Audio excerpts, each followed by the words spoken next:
Мага жарандар кайрылып атышат да.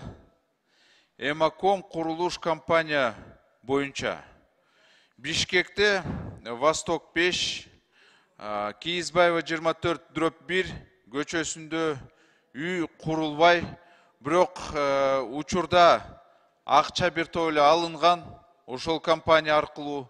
Азыр жарандар айтып атышат, же үй жок, же каражатты бербейт дейт. Учредительдер алдап эле жүрүшөт дейт. Анан эмнеге сизге кайрылып атам, себеби укук коргоо органдары ошону караш керек да. Эми бул Эмаком компания бул биздин бир коллегабызга дагы тийиштүү болуп атат.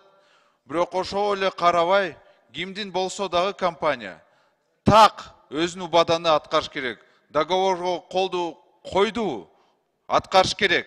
Элден качпай, элди алдабай, же акча каражатты бериш керек, же үйдү до конца куруп бериш керек да. Сураныч ошону УКМК изилдесе тура болот деп мен ойлойм. Себеби алар дагы УКМКга президентке кайрылышкан, бирок жооп дагы эле жок. Ар кандай сөз болуп атат, ошон үчүн эми бир жогорку кеңешке отурган кишиге тийиштүү болсо эми неприкосновенность болобу деп ушуну айтып атышат. Мен айтып атам, жок, андай эмес. Мүмкүн маалымат жетпей жатат. Ошон үчүн сизге кайрылып атам. Экинчи маселе